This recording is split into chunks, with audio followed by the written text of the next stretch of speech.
Good evening. Been a while since I've recorded a video.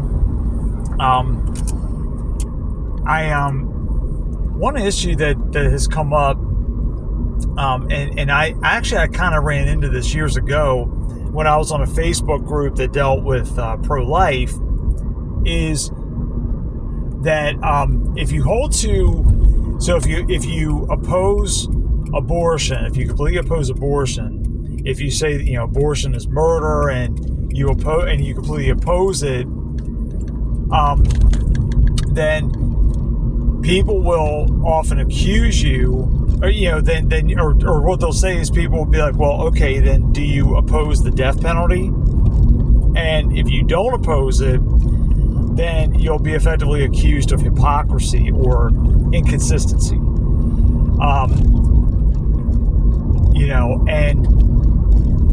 And I knew in my heart that wasn't right, because I am confident that abortion is murder, and of course all murder is condemned by Scripture. But also I knew the Scripture is very clear about the death penalty, and the fact that the Scripture gives the very basis for the death penalty in Genesis 9:6, which says that whoever sheds man's blood, by man his blood shall be shed, for in the image of God he made man.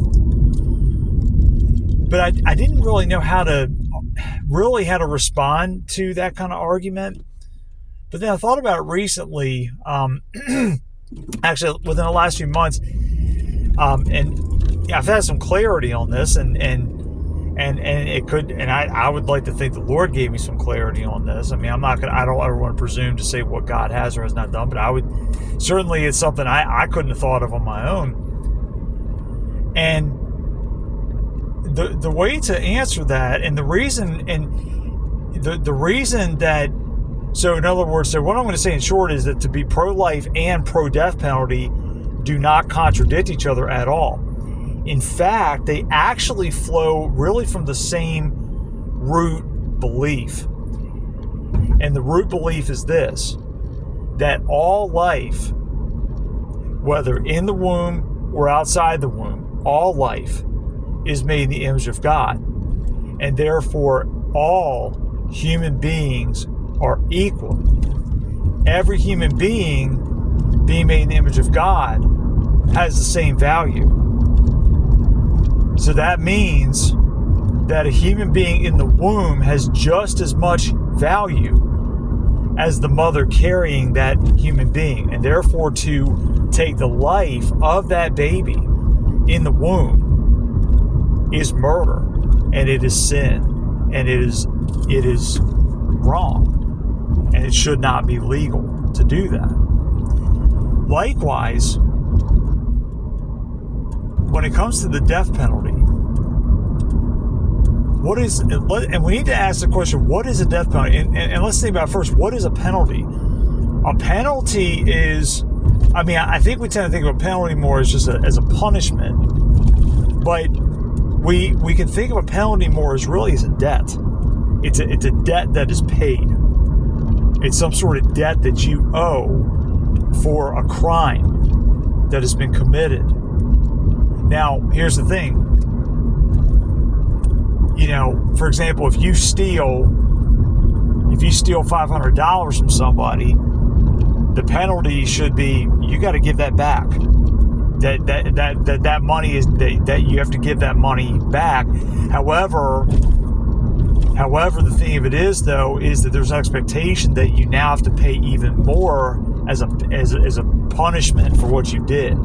There's some sort, in other words, there's a punitive value that you have to pay back as well. So you got to pay back what you took and more, because there's an understanding that things like, whatever hardship was suffered by the person from whom you stole, that there's some sort of that you owe them back for that.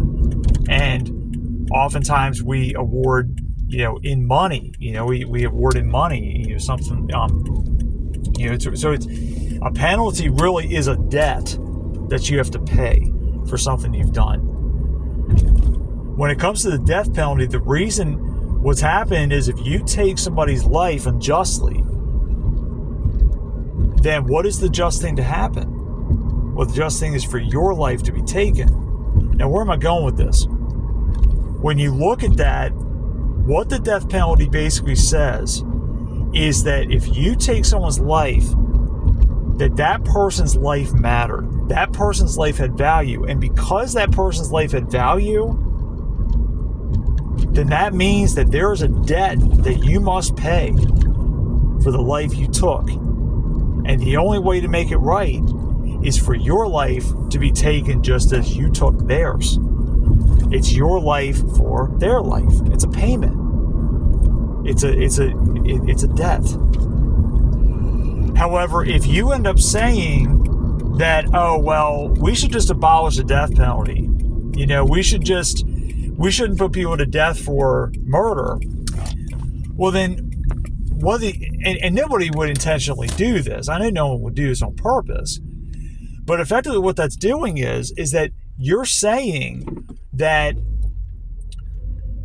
the murderer, that their life matters more than the person that they murdered. In other words, if you're saying, oh, you know, the death penalty, that's just too cruel. We should show mercy to the killer. Well, now while I understand the idea of showing mercy, and certainly I think it is absolutely good if there is the family of a murder victim and they desire mercy to be shown to the killer, I think that's a very, I really do think that's a very virtuous thing. And I think that, and most certainly if, and certainly if they know for a fact that the person they murdered would want mercy to be shown, then I think that's a very, I think that's a wonderful thing if they express that sort of thing. But to oppose the death penalty and say that we just shouldn't kill anyone, or to somehow say that it's just too cruel to put someone to death for committing murder, well, that's actually unjust. That's injustice, really. And what you're actually doing is you're saying that a murder victim doesn't matter as much as the murderer. Because the murderer clearly showed no mercy to the person they killed. They showed no mercy. If they'd showed mercy, they wouldn't have murdered them. Whoever they murder, again, the murderer didn't show mercy, so why should the murderer get mercy? That's not justice. So how does this apply when it comes to pro-life? Again, it all goes back to the same root, that every person is equal. When it comes to pro-life, it would mean that the mother, her life matters just as much as the life of the unborn child. And when it comes to the death penalty, that the murder victim matters just as much as the murderer. And therefore, the murderer should have to pay with their life for the life they took. And again, so